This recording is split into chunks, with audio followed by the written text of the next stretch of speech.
All right, art for inspiration. Here we go. Part one. I'm gonna do two parts of this. There's just too many books here to go over. Art for inspiration. My homie, good friend Calvin Irving. Rest in peace, Calvin. So, volume one. It is a mini series. I'm gonna call it a micro series. It's only 2 issues. He did contribute to issue one as well. And then here is Chapel Volume 2. So Chapel Volume 1 is these 2 books here. This one here, I opted for comps from the studio back in the day of Rob's cover. I wasn't really a big fan of the other one. And then Calvin has his own cover here for issue 2. When he took over as regular artist at Chapel. Right after this issue 2, they launched the regular series, which is this right here. Calvin only illustrated 1 through 5, well, 1, 2, a portion of 3. I did most of issue 3, and then 4 and 5 was also Calvin's work. So take a peek at these. You got issue volume 2, number 1, volume 2, issue 2, and I think most of these have variants, probably by Liefeld. Rob was doing a lot of variants at the time. Then wraparound cover here, very, very cool. The crossover with Spawn. There you go. Awesome piece, man. I really enjoyed watching Calvin illustrate this. His desk was right next to mine. How lucky, right? Back in the day. Right. So Chapel, we're gonna call this Volume 1 micro series, issue 1 and 2. There's 2. We're gonna take a peek at 1. The original artist on this, I don't recall what happened. He was no longer with Extreme, though, when Calvin came on. So Tom Tenney. Tom Tenney here kind of has he's got a Jay Lee flair to his work. It's almost like a Bart Sears meets Jay Lee. It's a very strange style. So we're going to skip through these. We're just here for Calvin Irving, who very obviously Death Blow, Jim Lee's Death Blow specifically inspired. There's his first page. There we go. And I do know that Calvin was hired. They had plans for the Chapel series. It was supposed to be kind of neck and neck with the Death Blow book as far as like the content and the look of the book, and they needed a style similar to it. So Calvin was the perfect candidate. Calvin got hired off an ash can that got passed around a bit. It was this book called Zone Force, but Zone with an X. So it was like XONE Force, and it was published. The company had a stupid name. It was like I think it was Mall Comics or something like that. I don't know how many books they actually produced, but I do know that ash can got around. It got some eyes on it, and subsequently Calvin got the job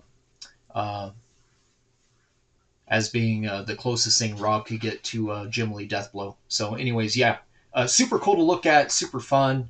Liefeld cover here. Danny Mickey inks, but I think that this was actually a Stephen Platt layout, because Platt actually has his name here. I think Steve Platt did the roughs, and then possibly Rob did the pencils and Mickey the inks. I don't recall this being drawn, at least not in front of me. So, but Steve Platt definitely had a finger in that one. All right, and then more fill-in pages here. So very, very obviously Jungle Warfare, straight out of Darker Image 0 or 1, whatever book it was. The first Deathblow. Cool book. Way too short, but good book. Yeah, and then this is more Tenney stuff here. So yeah, Calvin only does a few pages in here, and then Tenney's out the door by the end of this issue. This is a Calvin page here. Whoop, gone. Yeah, so this is Calvin. Calvin. This is back in the day when Diodato, man, Diodato was on the lips of many. A lot of people were into the Mike Diodato back in the day. Then I think that's it. I think that's Calvin's last page in here. Well, I got to do a lot of stuff on Bad Rock. That book, it only came out like an issue and a half, something like that. All right, Chapel 2, uh, Calvin into the deep end of the pool. All Calvin.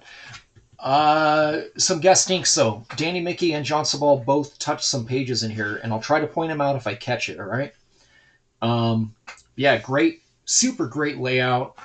Off to a bang, got this giant snake. Chapel's just getting crushed, getting out of there. Yeah, and again, not a huge fan of the full color process on this style, but it is what it is. I was a very vocal teen, and I would let people know if I liked something or not. And being that I was in studio all day, they were subjected to sometimes my bad takes, sometimes good takes. Love this panel right here. It's great. So yeah, if you're into, oh man, I used to own this original. This is the only original I owned to Calvin's, besides for a pinup that I inked and that was never used. He goes, hey, I want you to ink something of mine, but like put your own like look into it. I was like, all right. This giant axe character never got used for anything. Yeah, I used to own this original here. Beautiful, beautiful work. Had to sell it back in the day, regretfully. Wish I never sold it. This is a fantastic double page spread. This is so good. So good. Yeah, these originals were beautiful.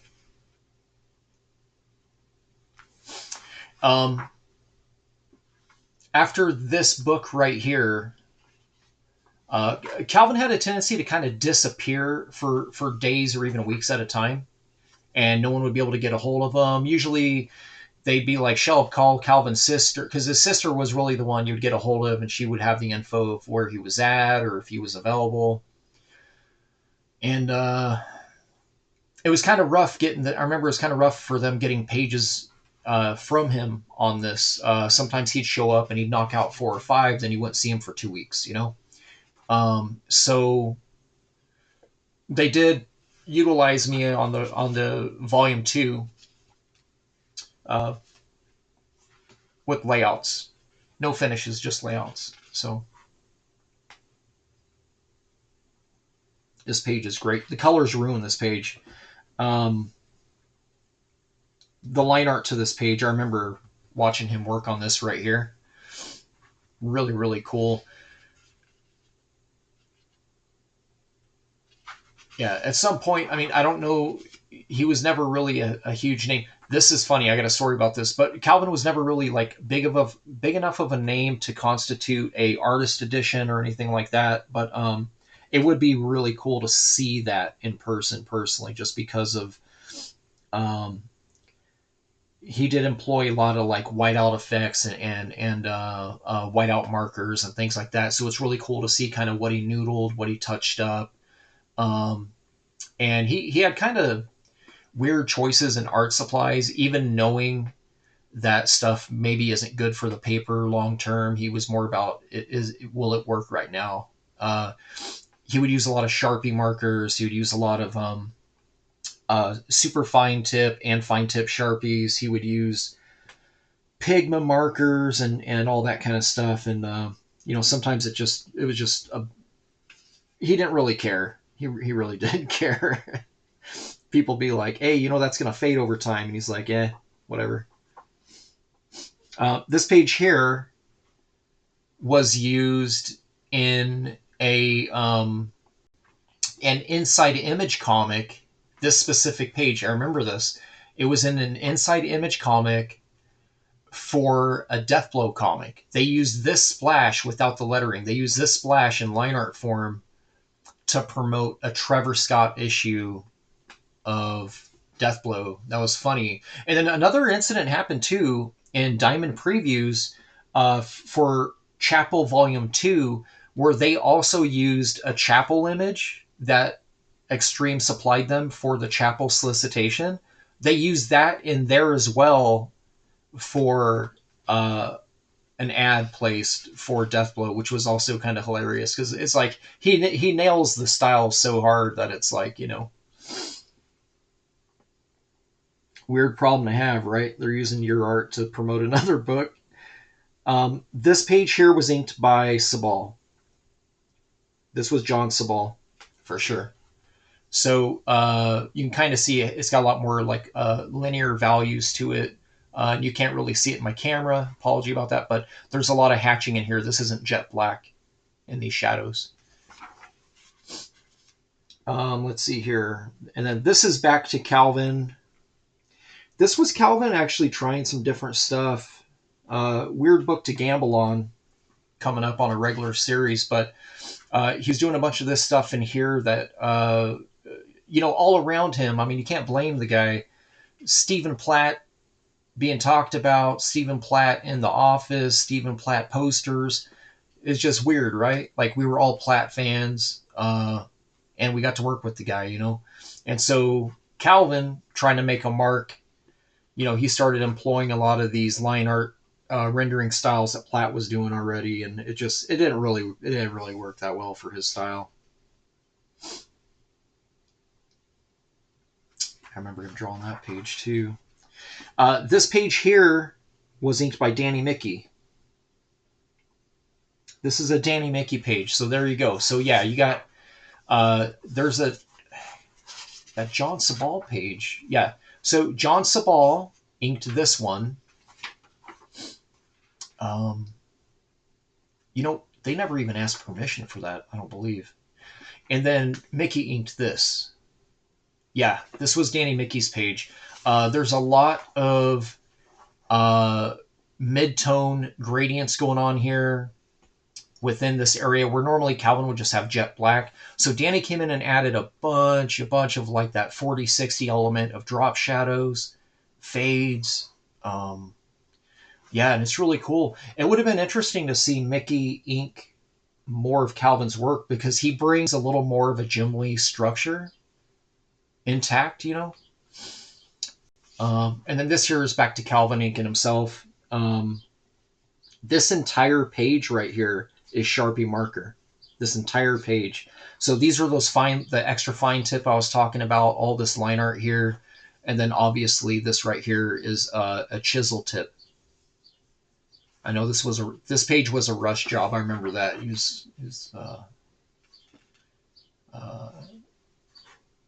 In that studio, sometimes you're around for, you know, some conflicts. So I remember that. That was a thing. This is a pretty cool layout. I like this page a lot. Yeah, same thing with this one here. This page here,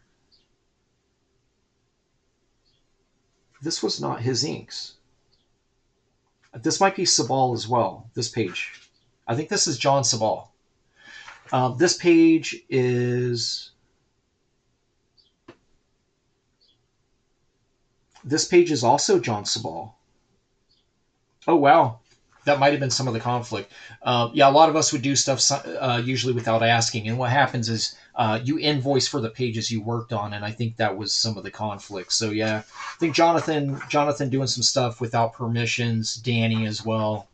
That kind of thing happens, you know, or it used to happen. Studios no longer exist, but back in the day, I had a few incidents like that myself, working on some stuff that I wasn't really allowed to. Or was not asked to, I guess. We're all adults, right? You're allowed to do whatever you want. And then this is another page here. This one, I'm not sure. This is not Calvin's inks. I don't know who inked this. It may or may not have been me. I think it might actually be. Who knows? But yeah. Cool designs, cool layouts. Yeah, so that original I own, this was the one I wanted originally, this one right here. And he told me, no way, Jose. So then I chose the other page. This is a great page too. I will say that this page here does look way better in color just because of that really, really hard yellow light that they used. This page looks way better color than black and white. However, this page looks better black and white than color. Just saying. Let's see. And then yeah, these are all Calvin inking himself. Yeah. So yeah, that's the end of issue 2 of the micro series. Fan magazine. I had some stuff in there too. I had some Bad Rock stuff in there. Some early Shelby art in there, guys. So you know. Official stuff, not like fan art contest stuff.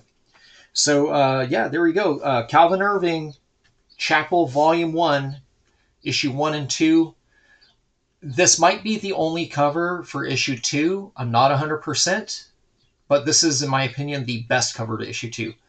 Issue 1, Calvin did not supply a cover for it.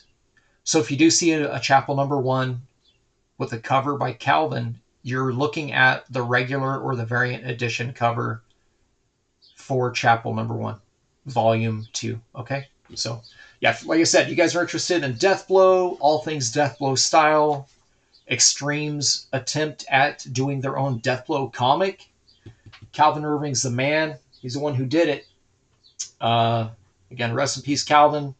Thanks for watching, guys.